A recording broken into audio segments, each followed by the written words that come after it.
ఏవైతే ఇందాక upper grade primary hospitals health centres ఉన్నాయో వాటిలో మాత్రము ఈ విధంగా మనము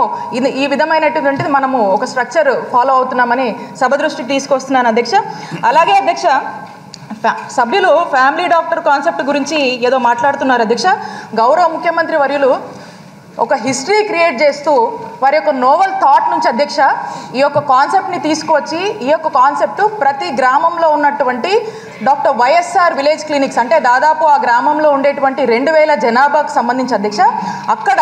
ఏదైతే ఈ పిహెచ్సిలో 2 డాక్టర్స్ ఉంటారు అధ్యక్ష, అందులో ఒక డాక్టర్ ఈ గ్రామానికి వచ్చి ఆ విలేజ్ డోర్ స్టెప్స్లో అక్కడ ఉన్నటువంటి జనాభాకు అందరికి కూడా ఎన్సిడి స్క్రీనింగ్స్ కానీ ఓపీ కండక్ట్ చేయడము, ల్యాబ్స్ కండక్ట్ చేయడము, కావాల్సినటువంటి మందులు ఉచితంగా ఇవ్వటము and at the same time ఏదైతే ఒక అక్కడ ట్రీట్మెంట్ కానీ ఏదైతే ఆఫర్ చేస్తున్నారో అవన్నీ ఎలక్ట్రానిక్ హెల్త్ రికార్డ్స్లో అవన్నీ కూడా స్టోర్ చేయడము. ఫర్దర్ ఈ పేషెంట్ మళ్ళీ ట్రీట్మెంట్కి వచ్చినప్పుడు అధ్యక్ష ఈ డాక్టర్కి ఆ పేషెంట్ హిస్టరీ అండర్స్టాండ్ అయ్యే విధంగా ఇవన్నీ కూడా మనం ఎలక్ట్రానిక్గా రికార్డ్ చేసుకుంటూ ఈ విధమైనటువంటి సర్వీసెస్ డోర్ స్టెప్స్లో ఇవ్వడమే కాకుండా అధ్యక్ష ఆ గ్రామంలో ఉన్నటువంటి స్కూల్స్ని, అంగన్వాడీ సెంటర్స్ని, అక్కడ ఉన్నటువంటి పిల్లల్ని ఈ గవర్నమెంట్ డాక్టర్ వాళ్ళని కూడా చూస్తారు అధ్యక్ష. ఒక అడిషనల్ అడ్వాంటేజ్, ఒక అడిషనల్ ఫ్యూచర్ ఈ ఫ్యామిలీ డాక్టర్ కాన్సెప్ట్లో ఏంటంటే అధ్యక్ష ఏదైతే బెడ్ రిడన్ పేషెంట్స్ ఉంటారో అధ్యక్ష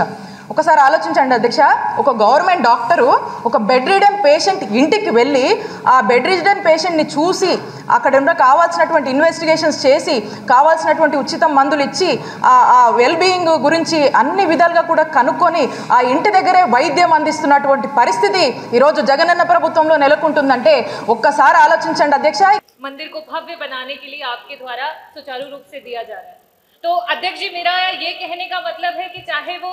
रामलला जी का मंदिर हो या एक गरीब की झोपड़ी हो, चाहे वो एक अस्पताल हो, चाहे एक गरीब हो अमीर हो, किसी भी वर्ग का हो, उसके लिए बिजली बड़ी ही महत्वपूर्ण है. अध्यक्ष जी, जब भी जनता के महत्वपूर्ण मुद्दों पे सवाल होते हैं तो बार बार आम और बबूल की बात आ जाती. तो मैं मंत्री जी का समय न नष्ट हो और साथ ही साथ सदन का भी महत्वपूर्ण समय न नष्ट हो, तो मैं ये कहना चाहूंगी कि अगर बोया पेड़ बबूल का तो आम कहां से होए, और अगर आपने आम लगाया है तो आम तो बांटो तोए. अगर आपने आम लगाया है तो आम तो बांटो तोए, और खट्टा आम बता करके भाग न जाना कोई. अध्यक्ष जी, बार बार आम बबूल की बात करते हैं, तो अगर आपने आम लगाया है तो आप आम बांटिए तो सही. और साथ ही साथ बिजली विभाग की कुछ परियोजनाओं की बात करूंगी जो कि अभी मैंने देखा और अभी मंत्री जी कह भी रहे थे कि आपने थर्मल प्लांट्स और हाइड्रो प्लांट्स की बात की. घाटमपुर के यूनिट 1, 2 और 3 जिसकी आपने डेट दी कि आप 31 मार्च 2023, जुलाई 2023 और नवंबर 2023 में उसको शुरू करेंगे. ओबरा सी में यूनिट 1 और 2 की बात करी कि फरवरी 2023 और अक्टूबर 2023 में उसको शुरू करेंगे. जवाहरपुर की बात करी कि आप मार्च 2023, और पनकी के लिए भी आपने बोला था कि 31 अक्टूबर 2023 तक आप उसको शुरू करेंगे. हाइड्रो प्लांट्स की आपने बात करी तो आपने वहां पे कहा कि आप मार्च 2023 तक और अगस्त 2023 तक आप जो आपका सुबसिडी हाइड्रो प्लांट है उसको शुरू करेंगे, और प्रभाती को आप दिसंबर 2023 तक करेंगे. और साथ ही साथ आपने ये भी ऐलान कर दिया कि जो आपका भारत कोलिंग कोल लिमिटेड है उसकी खदान में जो कोयला है आपको महानदी कोल लिमिटेड से लेके आ रहे हैं, जिसकी वजह से आपको 400 करोड़ तक का फायदा हो रहा है. तो अध्यक्ष जी, मेरा बड़ा ही स्पष्ट सा सवाल है और मैं आकांक्षा करती हूं कि जनता को और साथ ही साथ सदन में बैठे हुए प्रतिनिधियों को बड़ा ही स्पष्ट जवाब भी आएगा. मेरा पहला प्रश्न आपसे ये है कि जिन जिन परियोजनाओं को कागजी रूप से आपने गिना दिया है उनमें से कितनी आपके प्लांट सुचारू रूप से आज काम करने लगे हैं, और साथ ही साथ 400 करोड़ का अगर आपको प्रतिवर्ष मुनाफा हो रहा है तो क्या अब आप आम जनता को खिलाएंगे?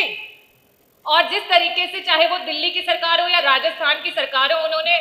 200 यूनिट बिजली मुफ्त की पूरी जनता की, 100 यूनिट पहला जो उनके उपभोक्ता के होते हैं उनकी बिजली को माफ किया, तो क्या आप भी उत्तर प्रदेश की जनता को मुफ्त 300 यूनिट बिजली देने के लिए तैयार हो चुके हैं? मेरा दूसरा प्रश्न ये है कि आज चाहे वो सीनियर सिटीजन्स हो, चाहे वो आदिवासी समाज की, दलित समाज की या पिछड़े समाज की हमारी महिलाएं हो, या दिव्यांगजन,